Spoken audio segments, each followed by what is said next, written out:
Conan, what is best in life?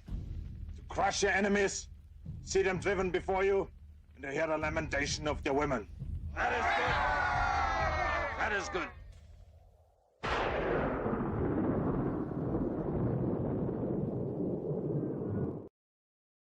Welcome back, true believers, to Heroes for Hire Comic Club channel. I'm your host, Matt. As always, I guess I'm your only host. Well, I do have some co-hosts. I won't say that. But welcome back to another episode of Comic Conversations.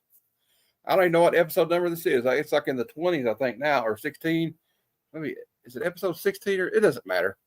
Anyway, I hope everybody is well this evening. I hope you had a good Tuesday, almost Wednesday, almost the hump day, or almost the new comic book day. And then we'll get to the weekend again. I can't wait for free comic book day. But we'll quit running my mouth. This guy, I've only known him a short time, but I feel like we've become pretty good friends and got to know each other pretty well in that short period of time. And I thought I'd bring him on and let some other people get to know what a cool guy he is. And this is Admantium Admantium Blade Comic Collectibles, or we call him Big Jeff. Jeff. What's up, comic people? I'm finding real quick it's easier I'll just go with Big Jeff. All right. It's just easier that way. Yeah, we could call it. Well, I was going to write still, it's pretty cool. I like Adamantium Blade though. It's pretty cool because you were both brothers of the of the Wolverine. We had somebody trying to get backstage here, but the show started. I can't do it. So but you can watch in the chat. Tell Paul if he's over there in 619. I'll be there at like 9:15 or something. But let's go ahead and get started. And he might have clicked my link by accident. It's okay. Anyway, so let's get started. Like I said, I hope you're doing well tonight. It's good to see you. We talk about every day. Good to see you. Anyway, so what is your origin story? How did you get into comics? Like, did you get blinded by some toxic waste chemicals and then get extra senses and then decide to start fighting crime in Hell's Kitchen? What is your comic book origin story, sir? So I grew up in the 80s. I was what you call a latchkey kid. And I had a best friend since he's still my best friend. We're still real close. And matter of fact, he lives in Kentucky, sir. Oh, okay. But anyway, he had been reading comics for a long time, and he's a huge X-Men fan. And I was a kid that just watched all the cartoons. I love the G.I. Joe cartoons. I love the Super Friends on Saturday morning. I like Transformers and Silverhawks and Thundercats and all that stuff. And I saw his comic books, and I would look at them once in a while because we both like to draw. And when you're a little kid trying to draw like a comic book, well, you know how that goes. Hey, man. But to long story short, he's like, "Hey, man, come to the comic book store with me. I got to pick up the new X-Men issue." And so my very first trip to the comic book store was when the issue of, I think it was X-Men 224 with Longshot on it. That was when that was on the shelf. I don't know if it was that Mutt's comic, to be sure. I'm not sure, but that was there, and some older ones. But I walked into a world of color and just art, and I've always loved art. I love cartoons and all that. I love the Uncanny X-Men too. Yeah. So I was like, whoa. And I saw that people like cared about these things. They were hanging on the wall in protective plastic coverings and backing boards. And I'm looking around like people like treat these things like they're worth money. And lo and behold, they were. Well, some of them. Some of them, yeah, exactly. But he's like, yeah, man, they're awesome. He said you should check out the X-Men. I'll kind of give you a background story on them. And I was like, nah, I don't want to hear about the X-Men. So I was buying G.I. Joe and Transformers, and I always loved Spider-Man since I was a kid. Spider-Man's my favorite superhero, like a lot of people. So I was buying back then in the 80s. I bought Web of Spider-Man, Peter Parker, the Spectacular Spider-Man, and Amazing Spider-Man, all volume one, you know. So that was my introduction into comics. And real quick, I found out that I'm an OCD kind of person. Reading the stories and then caring for the book and getting it bagged and boarded and keeping it in order and having my collection, it just I found it somehow soothing, you know. Oh, it's kind of like even like organizing them and put them in bags and boards. You know, after a while, you get in a rhythm. It's like a zen. Like I don't know, it kind of it like calms me down. I like doing it. I used to hate Yeah, doing it. Now I kind of like doing it.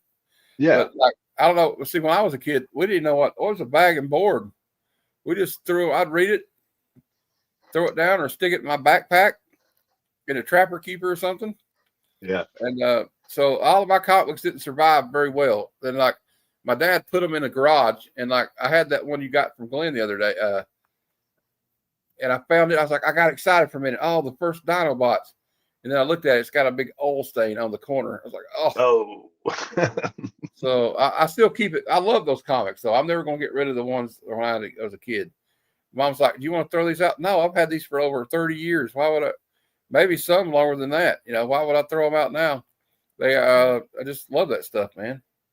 And So, prior going to the comic book store, I'd picked up comic books here and there at like dime stores, and it was a store by my house called TG&Y.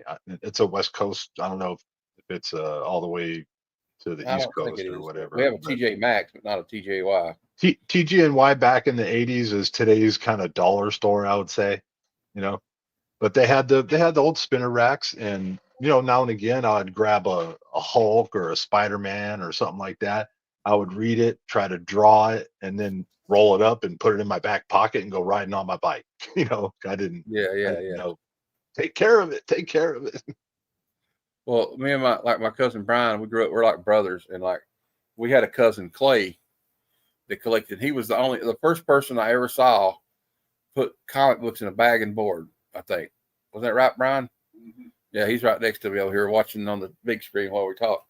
What's up, Brian? On mute. And that was the first time because I remember I traded a bunch of Mega Man video games to him for Punisher #1, and it was in a bag and board. It's the only one I had, the bag and board, and I kept it in it. And I guess I don't know, but okay, I got another question for you. I know that's when you got into it, but I don't know if you were like me. I find a lot of people our age got into it, grew up, kind of discovered girls and driving cars and stuff, and we got out of it because back when we were growing up, we're around the same age. It wasn't cool to be collecting comic books. Like the girls were not going to. I mean, honestly, the girls still aren't going to beat down my door because I go, "Hey, ladies, look, I got 108 Uncanny X-Men comics and a full run of G.I. Joe. Y'all need to start lining up. Go on dates with me." So, I mean, what I meant was, what made you come back to it? If you did, So I collected all the way into my, I would say, till I was about 16, 17 years old. Yeah. And I still enjoyed it, and I had my couple of long boxes, but my trips to the comic book store started to pretty much fall off. You know what I mean? Because like you say, by then I had my learner's permit when I was 15 and a half. And then I got my driver license, boom, as soon as I turned 16, because I wanted to be mobile. You know what I mean? Yeah, me too. And then, like you say, the girls and hanging out on the weekends at whoever's house who has some beer or whatever, that kind of stuff. And I started to fall into that world, and the comic book world kind of got left behind. Uh, but fast forward, I'd say around 30, 30-ish and mid 30s. Um, I got into a pretty good career, and I was making pretty good money. And I started going through my long box, and I'm looking at all these old comics that are now worth. I started looking up some of the prices, and I was shocked. I'm like, "Whoa! I didn't know I had some money here." You know what I mean? And so I made a trip to the comic book store, and it kind of started all over again. And I started buying again.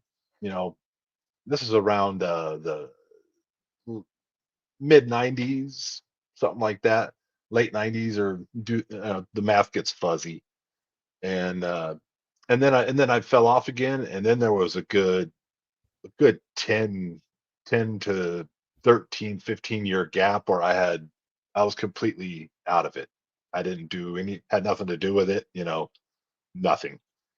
And then unfortunately, I went through a divorce, and other people that go through things like that, after you suffer the fallout or whatever, you go through a grieving process, and you eventually come back to yourself again, is the best way I can explain it. I came back to myself again, got my feet firmly planted on the ground, and I was like, hey, you know what I miss? I miss comic books, because I didn't just buy them to try and make money, or I wasn't a flipper. I read them. I like the stories. Yeah, me too. And by then I was into X-Men, and you know, uh, this is when Jim Lee is coming out, and Todd McFarlane, and and all that stuff's going on. And I loved Marvel Comics Presents. I love Wolverine. I remember looking up at a Wolverine, the Frank Miller Wolverine, uh, the 4-issue miniseries from '86, I believe, and it was hanging on the wall for $7. So that kind of dates me. Lee man could relate to you. He says, Yes, um, "Hey yes. kid, we got missing Mars here too." It's the same way with anything What's up, Mars? like a breakup, divorce, or like death in the family, or losing a parent, or there's like a point where you got to just like kind of grieve that. Like I guess I have a friend that got divorced. He's just like for a while there. You're like, well, what could I have done differently? Could I have done this? Could I have done that? Then he said after I got over that, I was like, well, okay, we got to move on at some point. Yeah, Well, it's probably not always easy. it's not. Hey, Not. hey, Jigs, how you doing, man? We're just having a conversation as usual on Tuesday night. um, well, yeah, I felt myself like that too. Like there would be time periods where I would just totally abandon it, and then I would get back into like the toys. Like McFarlane started making the toys. And I used to be obsessed with Spawn. Then I had my collection. I had all my stuff stolen one time. I had a bunch of comics, Oh, and so that made me quit for a while too. But I was always every now and then I would pick up trades. I was reading them digitally. I was trying to be all modern. Like, oh, the 21st century, we don't need to collect the comics. I can read them. But then I started missing having like an actual comic in my hand. You know what I mean? And like, there's just something tactile. about and that smell of that newsprint. Back in the day, I missed the newsprint. I think the glossy pages are cool, but I still miss that old newsprint. Like, you don't get art like that anymore, like Sienkiewicz. I think it's did I say his name wrong, guys? I always say his name wrong. I think that's how you say it. Bill Sienkiewicz. Yeah. Yeah. But then I decided, like, I was still picking up trades, but then I was like, you know what? We're just going to pick it up. And my mom helped me sell again, or helped me get back into it because I needed to sell stuff for her. Yeah, you pop one of these open, and you get that certain smell, Oh yeah, because of the age of it, It's like, I don't know, it's nostalgia. yeah. I think I was the only one. It's kind of like a fetish. You're almost like sniffing the comics. You know what I mean? Like Jigs, like that one. Yeah, there's just something great about comic books. Like, and now I'm all in. Like, Yeah. it's therapeutic too. It's like I had some trouble with some certain things in my life, and I have to go into it. But me and you talk privately. You know what I'm talking about. Yes. And it's a ridiculous thing to say, I guess. To some people would go, "This is silly." But comic books helped save my life. I don't think that's silly at all. Not at all. And my mom's happy with it. She's happy to have a bunch of comics in here instead of something that in that other lifestyle, you got to worry about the door getting kicked in every now and then. I'm not cool with that no more. Yeah, that's no fun. But okay, so we got all right. What was your so we talked about this already, but what was your favorite comic series when you were initially. I know it was X-Men was one of them. Yeah, my best friend got me into X-Men, but like I said, by the time I first stepped into a comic book store, it was already on. I think it's 224 or whatever. The long shot cover. He's like swinging and has Rogue in his arms. I think. But anyway, Yeah, I my got buddy had all the way back to man, I want to say like the low hundreds. Um, and he's like, no, don't start there. Yeah, that's the one. That's the one. I can't remember who's got it in his arms there, but I think it's Rogue. I don't know. yeah, I think it is That's Rogue. not Yeah. Rogue. It's not Rogue. I don't know who it is. All right, But never mind. so props to my best friend too, because he cares about his comics. He's bagged and board them and kept them, nice and long box and all that stuff. He let me read his X-Men run, and so I got to, that's where I fell in love with the X-Men. And at the same time, I was reading Amazing Spider-Man, Web of Spider-Man, Peter Parker, Spectacular Spider-Man. I was reading Transformers, GI Joe. Every now and again, I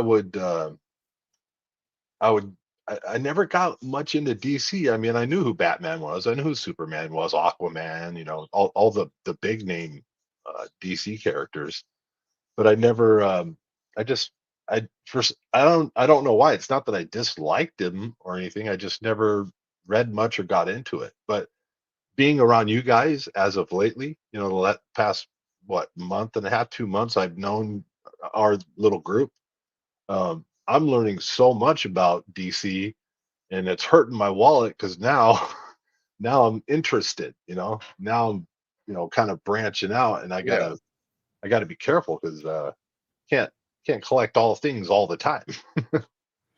that's my problem now. I want to collect toys and statues and comic books and retro games, and I'm Yeah, having to like chill out. I had to chill out on the retro game. I'll tell you right, that's the retro gaming, getting retro games and gaming systems. That is an expensive, deep rabbit hole to go down, my friend. When you that's start looking scary at yeah, expensive. when you start looking at stuff like a Neo Geo or the TurboGrafx 16, even the NES, I paid $120 for NES, which is crazy to me. They were like $99 brand new when they came out. I If think they were even cheap. you only paid 120 for an actual Yeah, any with two controllers or one controller, or is that I would think that's pretty good. I thought they'd be more. yeah, I guess so. But I remember when you I could get don't them know. for $20. Oh, yeah, and all through growing up with my buddy, we both loved GI Joe and Transformers, so we both had GI Joe guys, the Yeah. 3 and 3/4 inch O-ring GI Joes, Hmm. and we both had Transformers, so we'd go in the backyard and have little fights with the GI Joe guys, like kids do and all that stuff. We actually played with the toys; they weren't collectible to Me us; they too. were actual toys. Man, We I used to have wish I had them. Oh, we used to have burials for them, like they'd die in combat. There's probably still some buried in my dad's yard. Uh, but we would have like cross conflicts, like we would have like He-Man team up with G.I. Joe to go against Cobra and the Evil Empire from Star Wars, and then yeah. Star Wars would be with the G.I. Joes, and then you'd have like the Decepticons fighting with Darth Vader. That's the way we did. We had like big You'd set up big, multi-dimensional battles. Yeah, we had yeah, you big set up big battlefield. old battlefields. So my dad was he was a butcher at the time when I was younger, and he knew that me and my buddy loved to draw. So he'd come home with butcher paper, just regular butcher paper, Yeah, and he'd come home with just not a full roll, but smaller roll that they're getting ready to toss out or whatever. And we would just take these long, big strips of butcher paper in the summertime and lay them on the floor, the decking in the backyard, and draw these gigantic GI Joe Transformer battle scenes. It's just ridiculous, but it that's was fun. awesome. Yeah, butcher papers and memories, indeed. Yeah, that's so. Okay, here we go. I think this one's a good one. Why do you start getting into decide to get into YouTube? Like start. So YouTube pops up, and as I'm realizing what it is, I'm like, oh, this is anybody anywhere can load video, about anything, Well, not anything, obviously, but um, and I thought, you know what? I'm seeing these guys doing like I remember following Comic Tom, and that was back when Comic Tom was like, I don't know, barely 1,000 subscribers or something, Mm-hmm. and and some other guys and Mint Gem and all the ones that are really big now and other obscure ones, because I just like to see what other people are into, you know, and that kind of opened my eyes up to worlds other than Image, Marvel, DC, IDW, and you know what I'm talking, the Yeah, big yeah. ones. And so then I started as an older collector, past, well, we'll say the past 5 years, 5, 10 years. When I would go into my comic book store, I'd get my pull list, and then I'd see some obscure, oddball looking thing on the shelf, and I'm like, well, that looks trippy and it looks kind of cool. I like the art. I just buy it and read it just to see what it's all about. Yeah, I still do that. Yeah, I still do too. And sometimes I buy stuff like I'm not even reading just because of. Well, I guess I don't really have to explain the reason for that one. Oh, Uh, it's the books. Yeah, I love books too. Books are yeah, it's awesome. all the books he's got there. Look at all those books. Yep. David Nakayama. Yeah, I got like I did that too. Like I was getting into it, and I started watching like the first ones I watched was Comic Tropes and Cartoons Kayfabe. And Cartoons Kayfabe, I would really credit with like really getting me kind of really back into it, like watching them go over those books and stuff. Rest in peace, Ed Piscor, by the way. Yes, And we miss you, Ed. yeah, it gone too soon. Definitely, he was a great illustrator. So was Jim Rugg in his own right. And they they started out, they had a third guy, but he quit, I think. Yeah, Tom Scioli. Yeah, I Tom don't think Scioli. I don't know if he quit, but I He think quit he doing it just full went time. on. Yeah. I don't. I like Ed Piscor's art. I like his style. He's into gore, obviously. I've got a big stack of a lot of his Red Room, all the different covers and all that stuff, and I just wanted to. And I have uh, what do you do? The X-Men Grand Design, X-Men Grand Grand Design. Design. Yeah, thank you. His Did hip hop Family books are pretty Tree. cool, Family Tree. I got to get I've my been wanting hands to get on those. some, but I'm gonna try to get some of Heroes. If you want something from there, his family, they go around these cons now, keeping his memory alive. Good. And Good. and so I watch West Coast Dave Avengers, he calls himself. He's kind of become close with the family, and they're having a con in Pittsburgh now every year for him. It's called the Ed Piscor, I think Pittsburgh Comic Con or something. Yeah, man, I live on the West Coast, so if I was close enough to it, man, I'd hit it every I year. would too, definitely. But I'm going to hit up their booth just so I can see, because I'm sure they'll have something for sale, maybe like some comics. Yeah. I just want to like patronize, be a patron for some of his work, maybe help them out a little bit, sell some of his stuff. I don't know. For me, it's almost like it's just my way of saying you won't be forgotten. I won't forget you, Yeah. and I'll make sure any chance I get to speak your name, Ed Piscor. Yeah. Rest in peace. Well, it's like, these guys that have passed, we've had some great artists we've lost over the years, like Jack Kirby, John Romita. Yeah. Okay, they did put a lot of stuff out there. I can't wait to go. Jigs will be there. I can't wait to run into you looking for books. Just don't go after that G.I. Joe 1 because I'm looking for it. I'm just kidding, Jigs. Love you, buddy.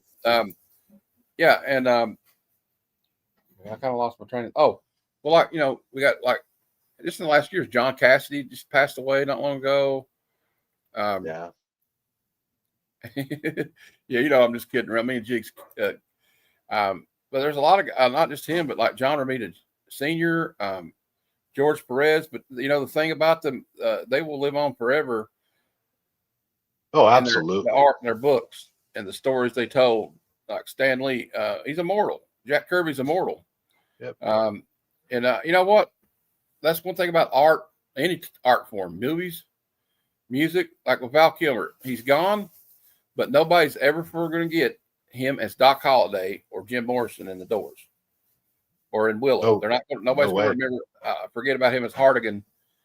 In the Willow. I mean, at least I won't. I love that movie. I won't. And it's the same thing with music. Look at Jim Morrison. I would argue that at one point he was more popular when he was dead than when he was alive. Yeah. You and I are pretty close in age. I think that's why a lot of reasons why we probably became pretty quick friends. And yeah, because we went through all the same kind of, I don't want to call them milestones, but just big events in life. The loss of Kurt Cobain and the loss of Chris Cornell and all that stuff. Real Genius is a great movie. I love that movie. Yes, it is. I love that. I love the part where he's trying to pick up that girl, and he says, "So you want to hook up?" She's like, "Oh yeah, but only if you can hammer a banana through a 2x4 with your penis." He's like, "Okay, I can't do it yet, but I'll be back."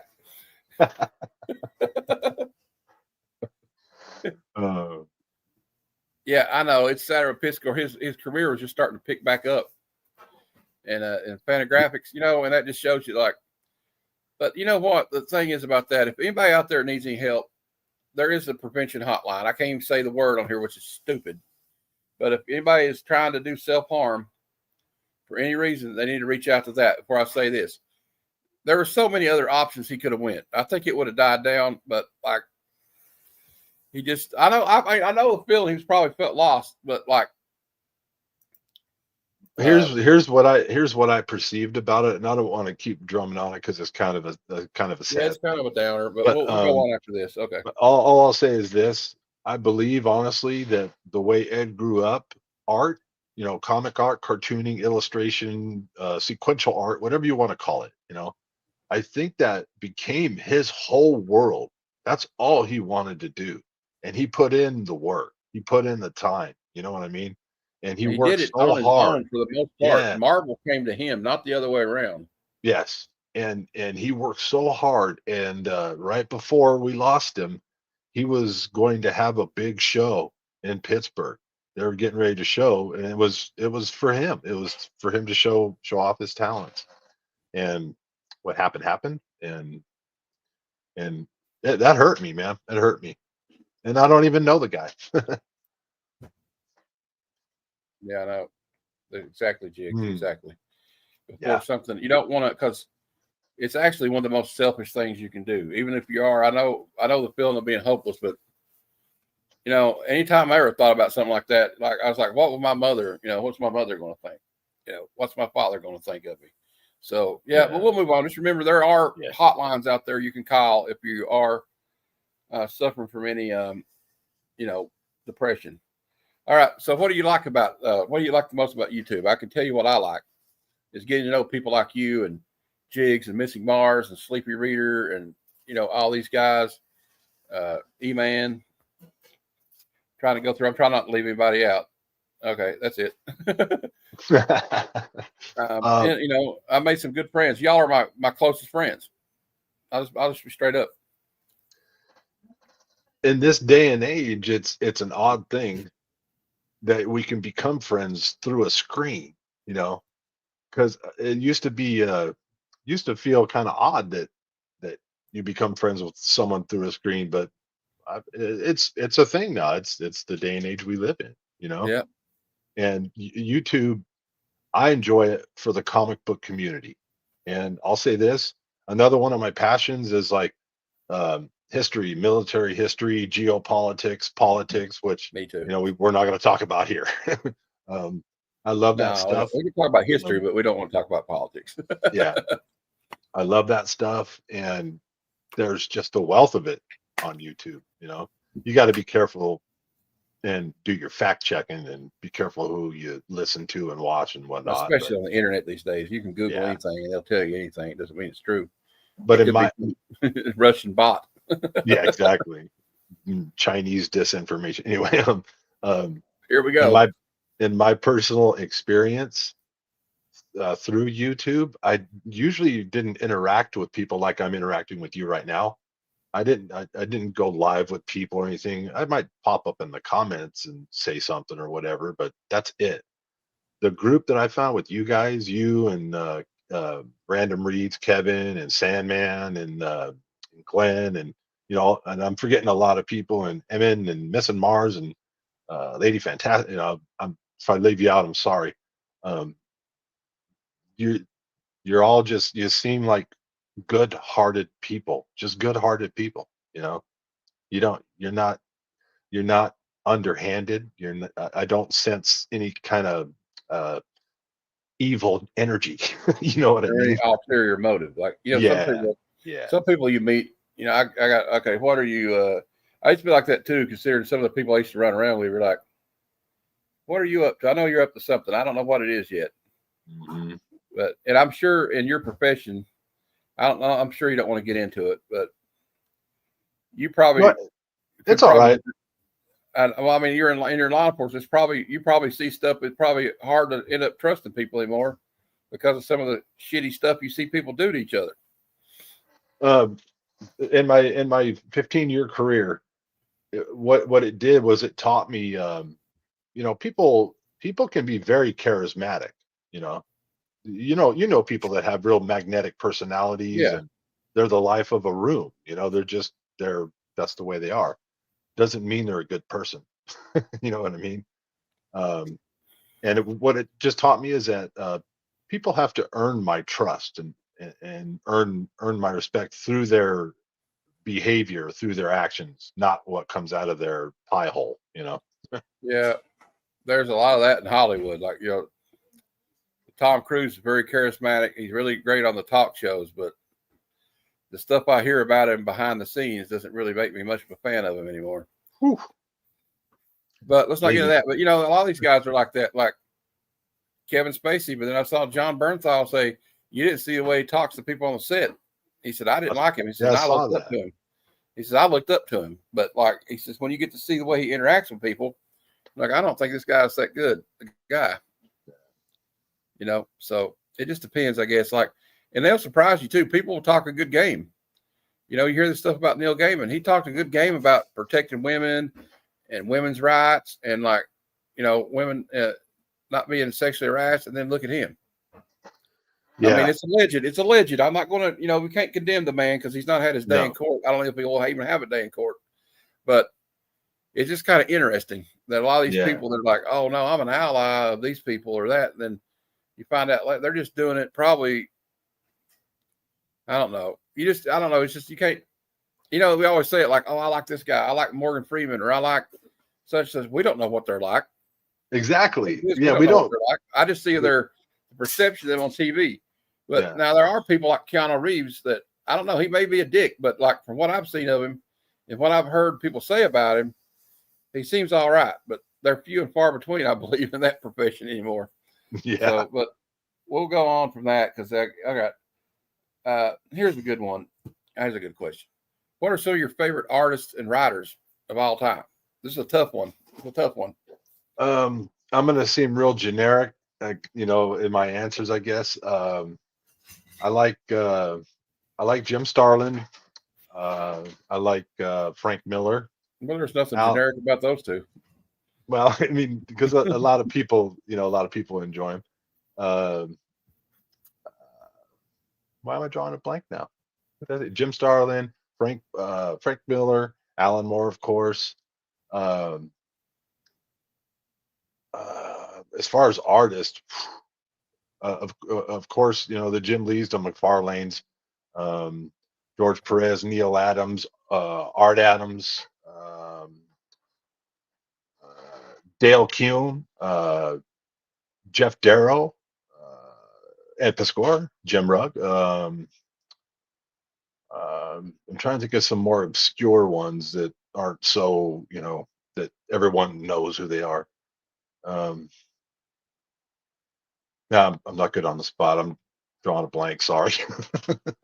That's all good. Like I think we like the same thing though. Like I grew up reading George Perez books and looking at pictures that he drew and Mike Zeck. Sometimes I forget his Oh, name. Mike Zeck. People forget Mike Larry Zeck. Hama. Yeah, people sleep on Mike Zeck, but like the man, he had a short resume, but a great resume. He worked on like Deadly Hands of Kung Fu, G.I. Joe, Punisher, when Punisher was actually cool and they weren't trying to make him look like a wuss. Or when they tried to get that new Punisher, I didn't like that new Punisher thing. And there was like a new Punisher, but you know, Frank Castle's the only Punisher. And then he did that run on Amazing Spider-Man with Craven's Last Hunt, which is probably one of the greatest stories in Amazing Spider-Man history, in my humble opinion. And it's really dark. It goes to dark places. That story goes in very dark. You know, I mean, he ends up deleting himself at the end of that. Yeah. So, spoiler alert, if you haven't read it, it's been probably, 40 years at this point. So, yeah. But I've been... Arrows probably is a deep cut, but I'll tell you what, and I've seen the book because you had the first book, Hard Boiled. I got all three of them. I got all three of them. All that stuff he draws in is insane. I mean, it's like a Where's Waldo, because you can look at it and you can read that book several times and you'll find new people and there are like new things going on it. I know you got it there somewhere. Yeah, I do. Yeah, Derek's right. Zeck lives in like, doesn't he live in like, yeah, there it is. Derek, doesn't Zeck live in like Taiwan, or is it the Philippines or somewhere like that? It's some Asian country, I think he lives in. So, and he doesn't really do a lot of cons anymore. He's getting kind of older. I think the last time he did a con was like 5 or 6 years ago or something, or 3 and I years forget. ago. I love Mobius. Oh yeah. You know, yeah, Philippines, I think. Yeah, that's what I thought. Thanks, Derek. Sorry about the lighting. I know the glares. That's all right. You know, what I like about him is he did all that. He was ahead of his time. He did that stuff with like Airtight Mike Garage. Zeck, Mike Zeck, the artist. He lives in the Philippines now. That's who we were talking about. I think his wife is Filipino, and I guess he just decided to move there. I mean, I guess it's in his golden year, his twilight years or whatever. I guess he wanted to live. Oh, speaking of Filipinos, I love Will Spertatio. Yeah, I like it. And I'm not sure if Ron Lim is or not. I like Ron Lim and John Gang for our G.I. Joe fans. Oh yeah, Jang. Not hard to see. Jang Gang. I'm not sure how to say it. Jang Gang. I think that's how you say it. I'm not sure. I got some Jang here somewhere. Like wing, Jang. Well, and you never know what's going to be hot one day to the next now. Yeah. But like some stuff will get. Yeah, there you go, Jang Gang. Working on the Jang. This is going to go to a bad place soon. Yeah. But those the books you guys been showing, you just picked up a couple. The Mark Spears Monsters. I'm like having to force myself not to start. I don't have any of them.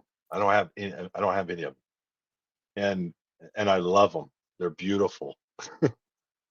And I've got to exercise some self-control here. I got to tell you something. I'm going to tell you, I got something for you then. This is the 4th print. It's not an expensive book, but if you want to read it, I'll give it to you for being a guest.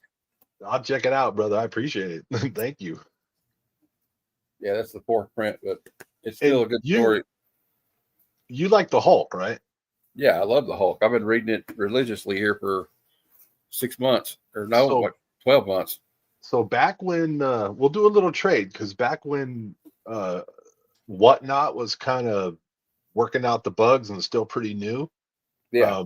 I was hopping on there, and I always go on the auctions that only have 9 people, 14 people in it. That's what I do because it's going to get cheaper. Yep. And this guy was just selling Hulk filler books for $1 a piece. And I told him he keeps putting them up. I was like, well, how many of those do you have? He's like, I got like 15 or 20 or whatever. And I was like, well, make me a deal because I don't want. And he made me a deal. So I don't collect Hulk.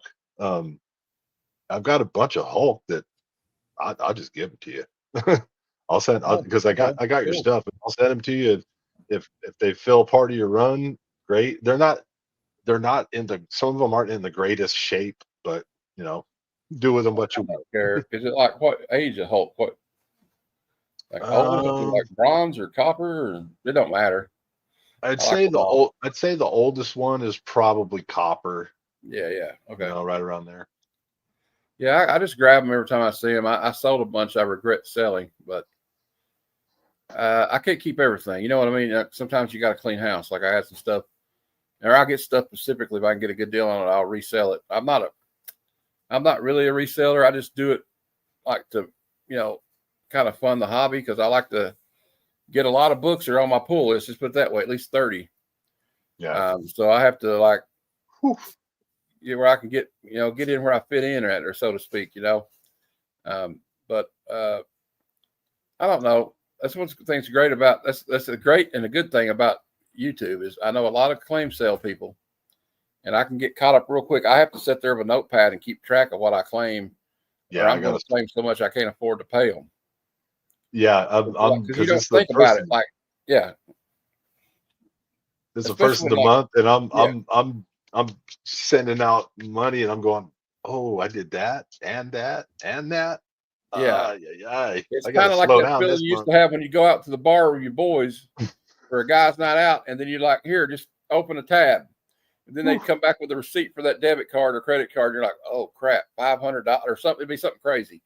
And there's a story about my cousin Jason. We were on a cruise, and when you get in international water, the drinking age is 18.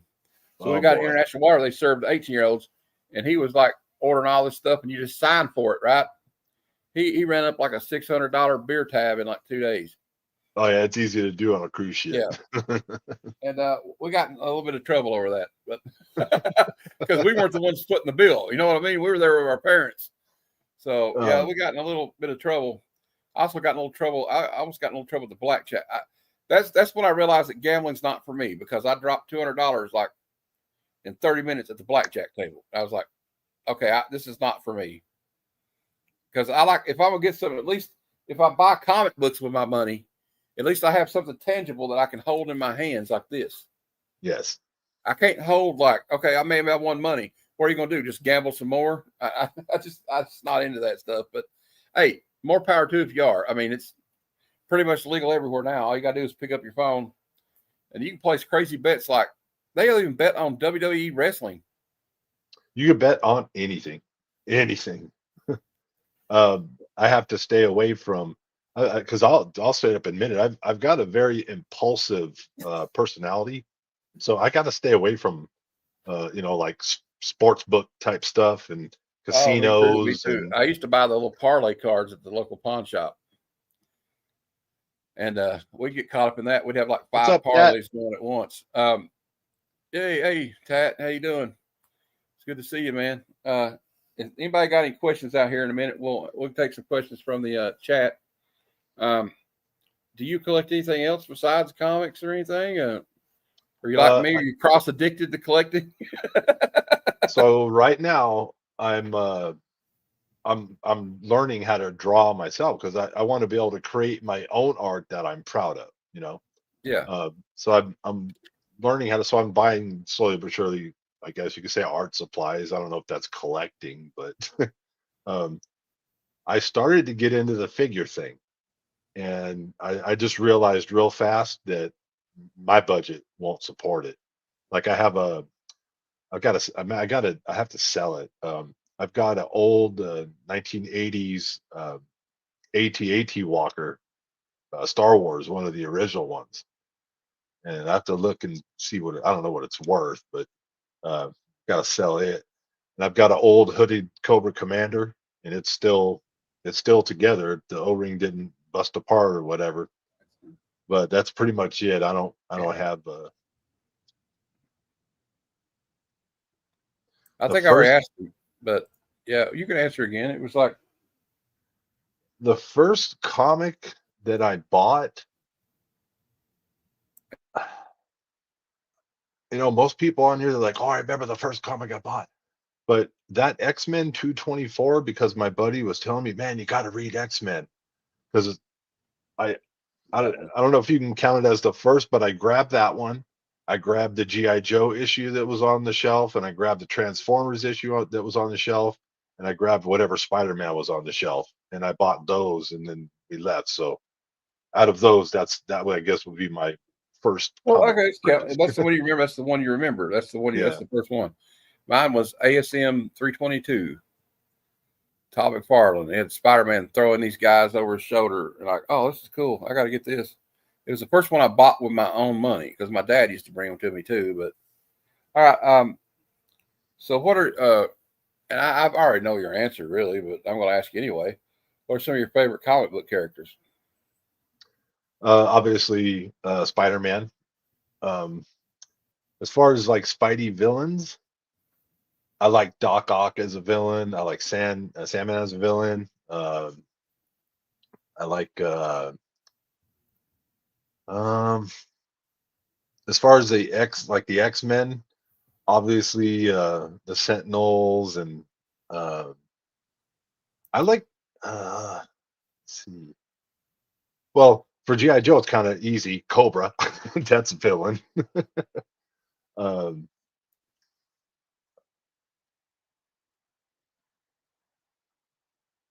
so like, are you asking like my favorite comic book heroes? Heroes or villains, just character. It doesn't matter if they're a bad guy or a good Oh guy. man, there's so many. Uh, I Joker is dig I some of dig mine. Yeah. Oh, I love Joker. The Brian Bolland Killing Joke cover just jumps to my mind when you say Joker. I love the Joker. He's one of the greatest villains in all of comic books, I think. I I like agree. Apocalypse is a great villain. Um, but like for good guys, I love Wolverine. I share the same love that you had for Wolverine. Um, yeah, I love Superman. I love Batman. Um, all 12,000 versions of Robin. There's a Uh, lot of Robins. yeah. Actually, I Uh, like Jason Todd. I was one of the few people when they had that 900 number you could call in and like kill him or save him. I don't know. A lot of my friends called in to kill him, but I like Jason Todd. He was kind of a hothead, but I still liked him. That's why I was excited when he came back as the Red Hood. yeah. And that was one of the coolest story arcs in Batman history to me was when they had the Red Hood came in and they're like, who is it? He's got this. Yeah. It's not the Joker. Does he know the Joker? Is he trying to, and then you come to find out the big reveal was it's Jason Todd. And he's not dead at all. I was like, hell yeah, he's back. Whether he Yeah. was bad or not. But he was like, he still had the same mentality as Batman, but he didn't care how far he went. Batman will pull himself back before he hurts because he could kill somebody if he wanted to. I mean, and he doesn't really want to, although he did use, if you remember Batman Year 2, he did use a gun for a while. There's like, I was on the cover with guns. But yeah, Missy Marshall going Thanos was a good, he's always been a good Oh villain. yeah, Thanos. I can't believe I missed that. Yeah, Dark Thanos Side, is one of my Dark favorites. Side, Favorites. Dark Side is one of my favorite. Dark Seed, Dark Side, or you call him. I always like What? the New God stuff, Maybe we'll ask the chat. Do you guys look at the Beyonder as a villain or a good guy? I would say he's a villain just because of he kidnaps people to put them in this like other world to see what will happen to him. Like he's playing with them like toys, kind of like the Collector or like the Grand Masters like that too. He has them fight each other, and yeah. Yeah, Kind I of both. agree. Yeah, I he's kind agree, of both. Missing Mars. Yeah, I Missy agree. Mars. He's kind of both. And Magneto is kind of like, okay, he could be a bad guy. I agree with Tat too. But Magneto is like, I can see his point of view though. Considering the life that Eric had before he was Magneto. Yeah. Going in those concentration camps and seeing his mother and father die and his whole family die. And he sees like, because he was Jewish. And it's the same thing. Now he's being singled out because he's a mutant. And like, he flipped. It's like in that movie is a good example, even though that didn't really happen in the comic. But in X-Men Apocalypse, when they kill his daughter, Yeah. and that's when he just snaps. You know what I mean? Yeah. I love Colossus. Colossus is cool, although he kind of had a creepy relationship with Kitty Pryde there for a while. But we'll forget about that. We're trying to forget about that. And but I don't know. I don't know how you feel. I know you like Captain America, don't you? Yes. Yeah. Yeah. Well, see, my But guys were like Wolverine, Captain America, Batman, Superman, obviously. I mean, Superman's the first superhero. If you don't like him, then you don't really like comics, is what I tell people. And I when I had a was friend, huh? when I was younger, I didn't give two you know whats about Iron Man or the Avengers. Iron And Man didn't now, get that popular until the movie, really. People don't forget that. yeah, that you're looking at one of the people who now likes Iron Man because of the movie. Yeah, I like the story too. Yeah, I like the story of like all those guys, like Magneto and Doom and Doctor Yeah. Doom. Like he hates a lot of people, but if it comes to Latveria, he is very protective of Latveria. He just don't give a damn about the rest of the world. And he hates Reed Richards especially. So Yeah. it's like I don't know, and I guess that's now he can be very bad. I've seen him do a lot of bad things, but sometimes he's got a reasoning behind it. There's like what's what I like when you have a great writer like Chris Claremont, the Chris psychology of these Claremont. characters. Yes, like the way he like slow rolled Wolverine and characters like Rogue. Yeah, and just the different little Well, no, the Mark, different what do you little mean? mini arcs. Not a lot of people cared about him. There were a lot of people that cared about him, but like he didn't get like super popular again until like he had his popularity, but then like it seems like in the 90s and the 2000s it kind of wore off for a minute, and then the movie brought him back. That's just my opinion, you know. For Yeah, me, it was just when I was young and I was, reading Spider-Man and all the ones that everybody reads. I saw the Iron Man covers and I saw the Avengers and Alpha Flight and some of these other ones, but when I looked at them, I'm a kid, it's just there was nothing about it that popped to my eye and made me go, "Oh, what's that? That looks cool," okay, So I Mark. just Well, I Mark's didn't. kind of changed my mind here with this. Yeah, I remember the '90s cartoon, but I mean, I guess all comics like went kind of like downhill in the late '90s though for a while. I mean, because of the crash.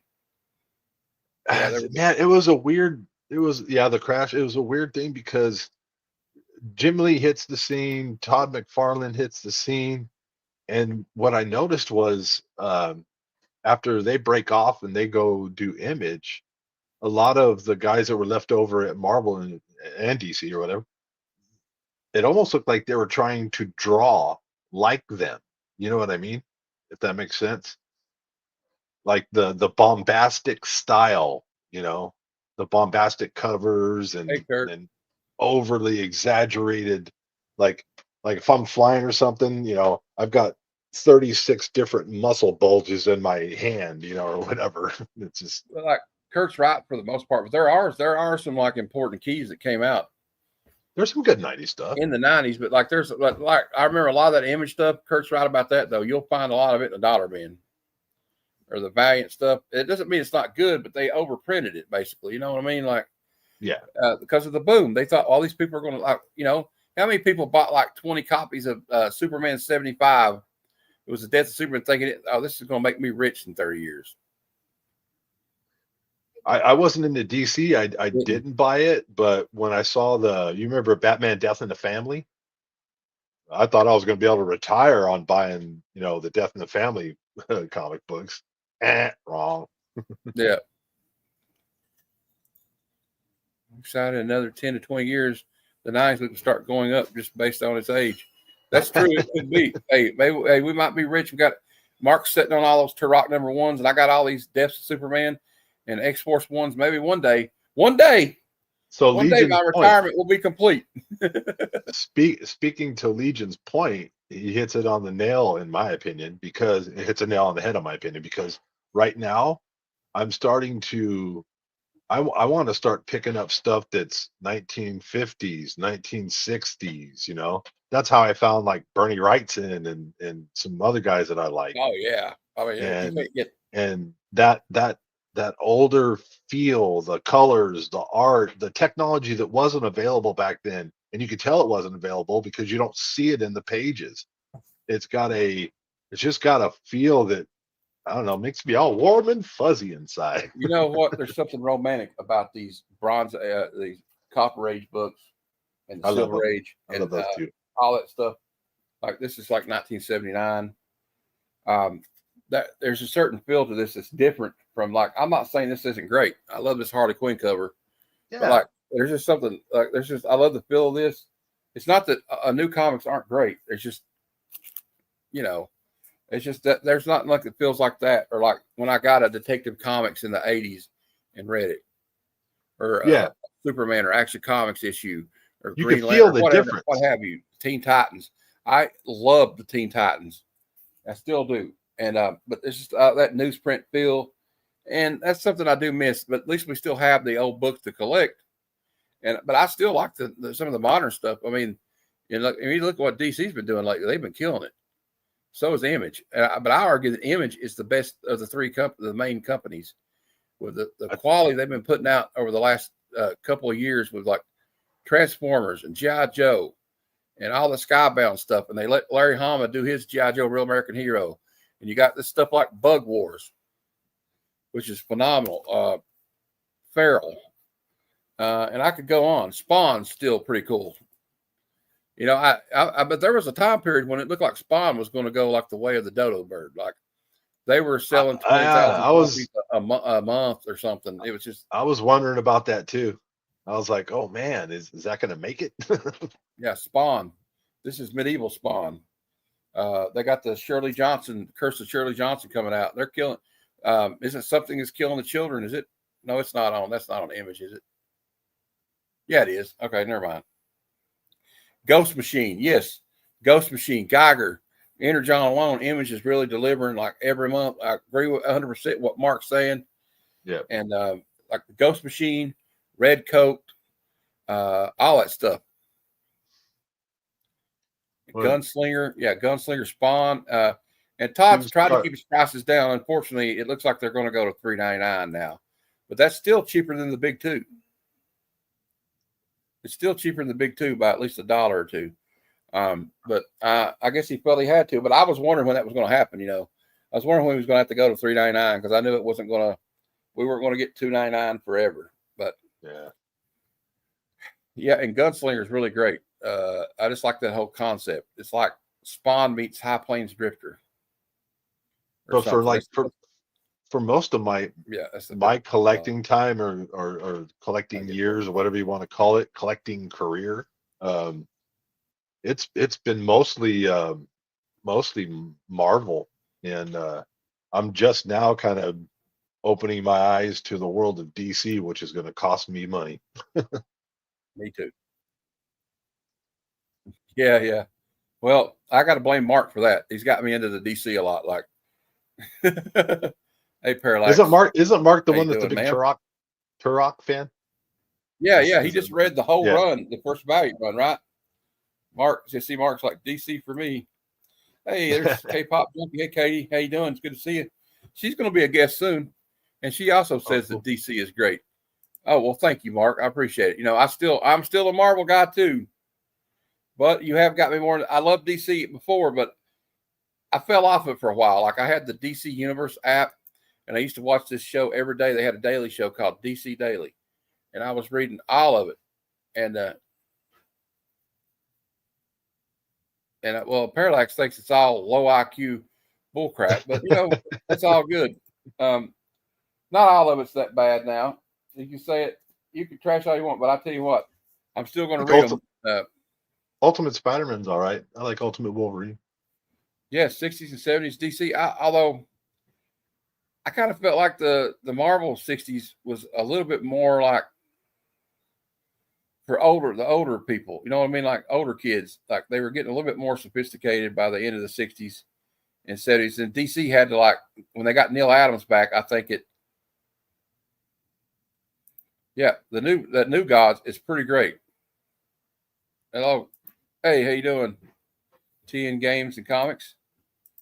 That's what I'm reading the next stuff now. I was trying to hold off on posting about them yet until okay, yeah.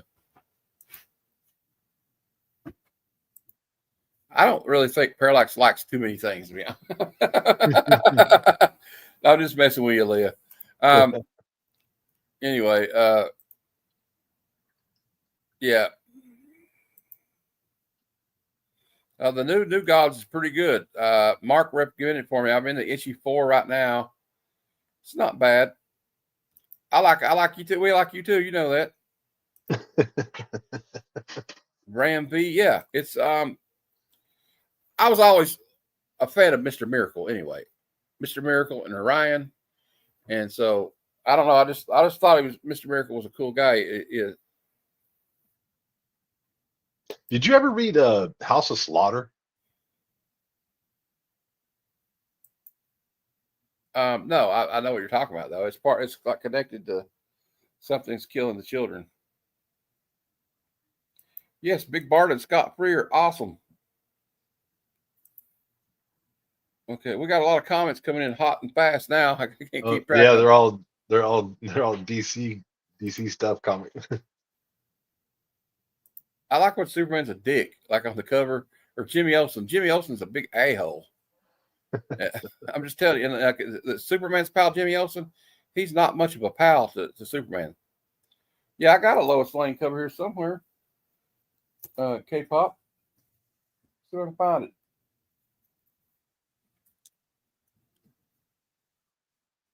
It's a thickie, as our friend Aaron would say.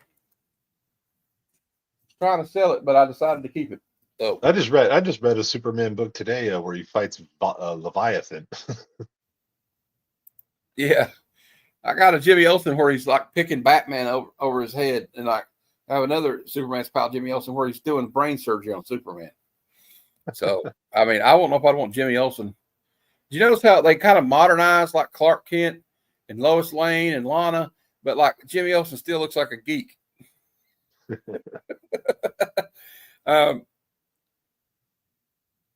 Yeah, straight up get destroyed. You got any questions for Jeff before we go? Because we've been on here an hour, and I don't want to keep him more than an hour. I don't like keeping anybody more than an hour. They probably get sick of me after about 45 minutes. So I ain't got nothing to do. Yes, you're exactly right, Parallax. He is still a geek from 1954. What's your favorite DC movie? My favorite DC movie.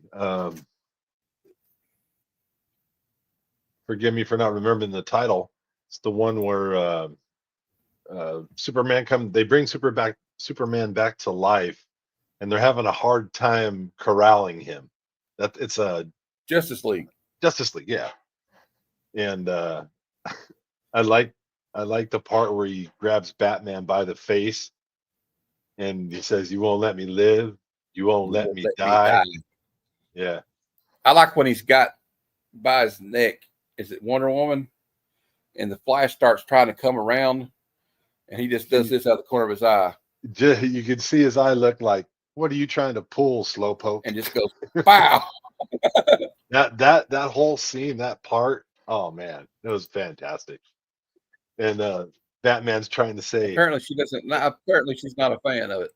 the world what's your favorite needs Marvel you. movie? Oh damn, I need a brain MRI. Jeez. Oh, favorite Marvel movie? I need an MRI too. Don't worry about it. I need like a bunch of MRIs. They didn't do any good though. I got CTE or something. Favorite Marvel movies got to be all three of the Avengers movies all squashed into one. Yeah, So I guess my favorite one would be have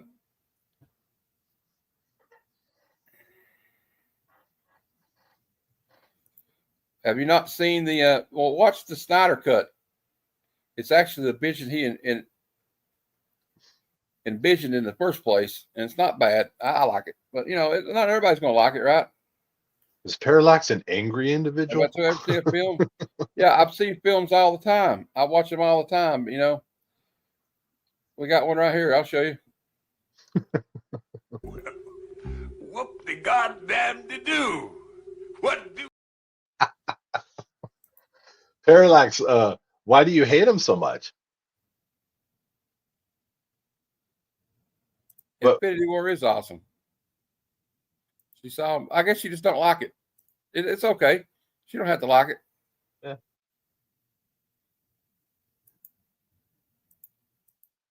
All right. Well, it's okay. I don't want to get into this shit, so it's okay. But you know, I like. It sucks. No, it doesn't. Yeah, it does. I don't care. You know. Don't bother Here. me.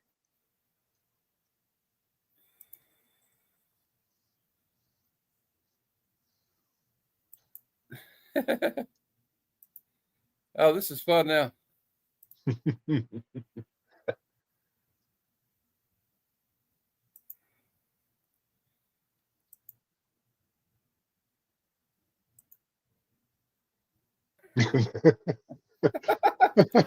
Damn, y'all need to chill out. Wait, we started a fire here.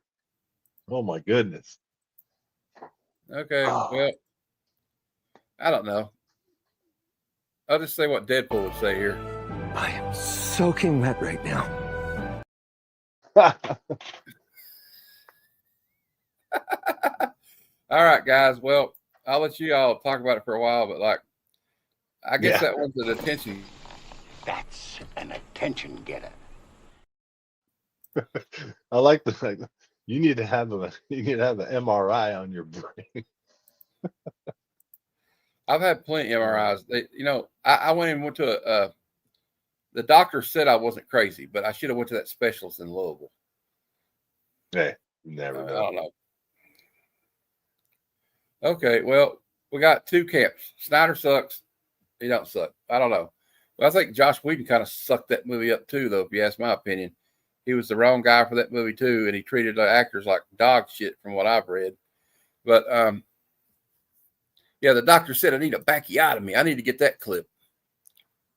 Yeah, that was the same thing when what's his name did the first couple Transformers movies, and they were, giving him a bunch of shit because he has too many of the what they call it, the white It is what it is. flashing, Yeah. whatever. I like the Transformers movies, I guess. Yeah. But let's see what else we got going on here. Yeah, Michael Bay. Yeah, Michael Bay. Yeah, Michael Bay. Yeah. Actually, they cut him out. From what I heard, they cut Ray Fisher out because Josh Whedon did not like him personally. That's what I read. But I mean, maybe he sucked at it too. I didn't really get enough to.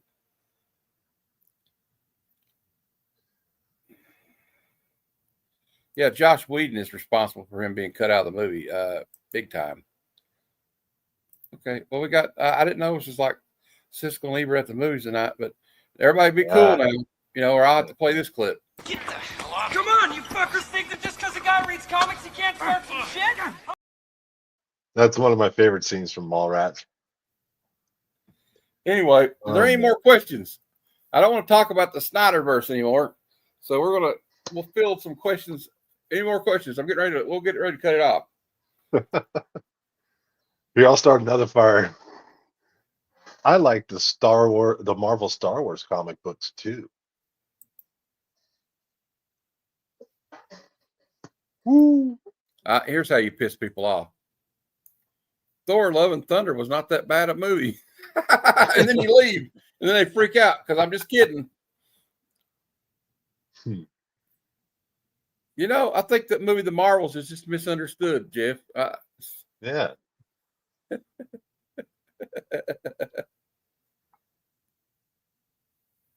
What's the biggest emotion that comics bring you, Jeff?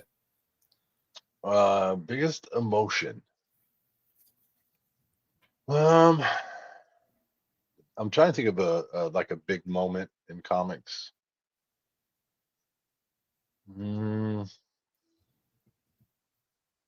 I know I could think of one too. Well, I mean, I was still younger, and this is gonna sound kind of corny, but because I wasn't really buying DC, but to see the cover of Robin, all bloodied up, and yeah, I thought they killed him. I was like, holy shit, they killed Robin. That was kind of an emotion, but I was younger too, so. I don't need an MRI. Again, I don't need an MRI just because I like a movie that you don't. I don't need an MRI. But all right. Anyway, for me, it would be this one.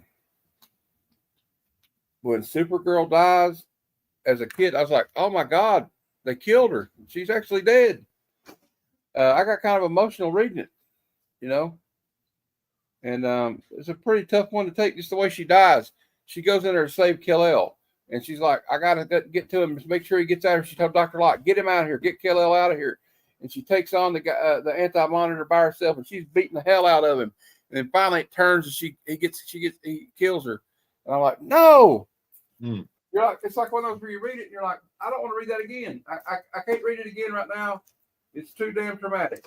The same thing when they killed Elektra off. You know, because you're like, oh no, this is going to kill Matt Murdock. You know what I mean? Yeah, that's a good one, Leon. That's a good one. I'd have to harken back to something that was written when I was younger, because now that I'm an adult, my heart is made of concrete. Oh, me too. Like I said, maybe I do need an MRI. I don't know. They may need to give me a CT scan. Maybe give me a check my heart out again or something, because I don't know. But like every now and then, like I don't know if I could cry or be upset at it now. But like also it gives joy. But like just yeah, actually that's a good point, Missy Mars, because it's like the sheer joy of opening a book and just looking at these pictures, this beautiful art. So when I have somebody like Todd McFarlane or one of these great artists like nowadays, like Alex Ross, you just look at something. Just I get out my book sometimes and I will just look at the cover, like admire. A hardiotomy. I need a hardiotomy. But like I'll just get out some of my old books and I'll admire them. You know what I mean? Just like look at the art on it, or like I'll look at an old Daredevil comic, or like it's like visiting an old friend. You know what I mean? Yeah, like that. Like look at that. That's the greatest Daredevil run of all time. And I will argue over that right now. If anybody does not agree with that Frank Miller saved that character. He made Daredevil relevant again. And if it happened for him, he would agree. He would. They might even cancel that book if he hadn't have done what he did for that book. And that's why it kills me. Like, and me and Mark kind of agree with this one. Everybody's giving Frank Miller shit these days, right? But do they forget? Yeah, see, there you go. There you go. See, everybody's giving him shit because of his art now. But then they forget all the great writing he did on Batman Year One, Hard Boiled with Jeff Darrow, and that beautiful art that Jeff Darrow did. Sin City, 300, Ronin, City. Daredevil. Ronin. The Dark Knight Returns is probably one of the most important comic series in the history of comic books, in my opinion. I think that's a good argument. It's up there, definitely. That's true, but what have we done? What have I done that would be compared to like Frank Miller? You know what I mean? Right. There you go. I'm over here celebrating this. Yes, he is. And Mark's got a big. I like DK3 too. I like DK2. I just like anything Frank Miller. He did a thing called some of his indie stuff's pretty good. The stuff he did for Dark Horse is pretty good. He always wrote some cool stuff. No, he doesn't like everything. Ask Legion about Amazing Spider-Man right now. But Parallax hates everything. y'all are like yin and yang. It's like, all right. Well, you know what, guys? I think we've kept our guests long enough. I had a great time. I appreciate you having me on. I can't do it either. Well, that's fair enough. But what he did, his body of work overall speaks for itself. And I mean, what good has Mark Millar done? I read Mark Miller's new book, Vatican City, and it fucking sucks. So they can't all be winners. I've read stuff that Claremont wrote that fucking sucks. Frank Miller is getting up there, and we all know he likes to partake in substances and stuff, and that takes a toll after a while. So a couple of those Frank Miller covers that they're talking about, I agree. When I saw them, I was like, whoa, what's going on here? But then he came out with another one. It was a Daredevil cover, and I can't remember which one it was, that looked a little bit more like like the Frank I know. You know what I mean? But that's just my opinion. You know, that's the one thing about this hobby. You don't have to agree with what I read or collect, and I don't have to agree with what you collect. But we all love sequential art in a book. Storytelling. Storytelling and good art.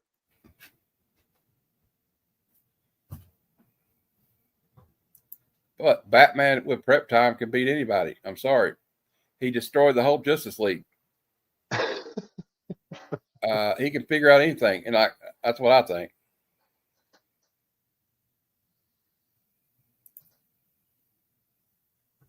Yeah, they're fun conversations because they're story world conversations. You know, if Superman was real, if Batman was real, Superman I'll would be honest. If there was a guy like fucking Superman kill him on instantly. Earth, I would be fucking scared of him. Yeah, we better hope he's a nice guy, or else it's over.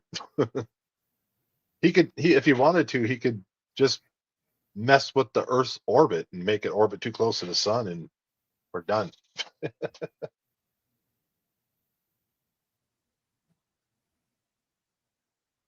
I love your comments. You're illegitimate. You're supposed to be illegitimate. Illegitimate. I think that's a different. I think you meant illiterate. Hey, Flat Earth, we got you, buddy. They got silent Yeah, issues. that's right, Missing Mars. All opinions are welcome. There's no hate here. I love all you guys. You know what I mean? Like if we all like the same thing, it would be like communist China or something, right? Yeah. If we're all supposed to like the same thing, it would be pretty boring because, like, maybe Jeff knows something that I don't know. Maybe he's read a book. He's like, Matt, you need to check this book out. You know, and same thing. I know what you meant. I know what you meant, dude. We're just messing with you. I love you, Glenn. Yeah, Glenn's a great dude. I love and Glenn. Mark's right. Like I said, it would be like Mark agrees with me. It'd be lame if we all agreed. Well, guys, I'm going to sign off for now. I think it's been a good show and a good conversation. So I'd like to thank everybody for watching. I'd like to thank all the comments. I could barely keep up with you guys. And y'all, and I guess we'll just call it there. Jeff, you got anything coming up you want to talk about, or?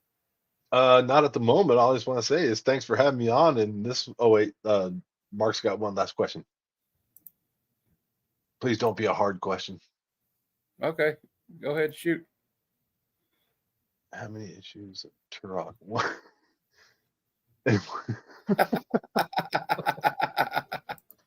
Thanks, Tat. I have zero because you bought them all. You bought them all, bro. We don't have any left. Well, I want to remind everybody there's a video out there, and I don't have it. You just have to look at my page. 400 subscriber giveaways coming up. I'm at 380 subscribers, giving away a whole stack of books for that day. So please check it out. I'd appreciate it. And then next Tuesday or next Monday, we're going to be reviewing for Bad Cinema, Ninja 3, The Domination. And be on the lookout for good cinema next Thursday at 12 noon Eastern when we review the movie, the classic Francis Ford Coppola opus, Apocalypse Now, starring Martin Sheen and Marlon Brando. So everybody stay tuned for that. And Jeff might be hanging out with us for that one. One last thing before I'm out. If you don't like Ninja 3, The Domination, you need the MRI. You do. Exactly. There you go. Yes, it's taking me over. And we just have some good people show up for it. We got Madam and Jeff and Crazy Hungarian Joe. It's just fun. But okay, guys, I think that's it for now. So until next time, true believers, Excelsior. Come, son of Jarrell! Kneel before Zod! Snoochie boochies. Hey, man, good show.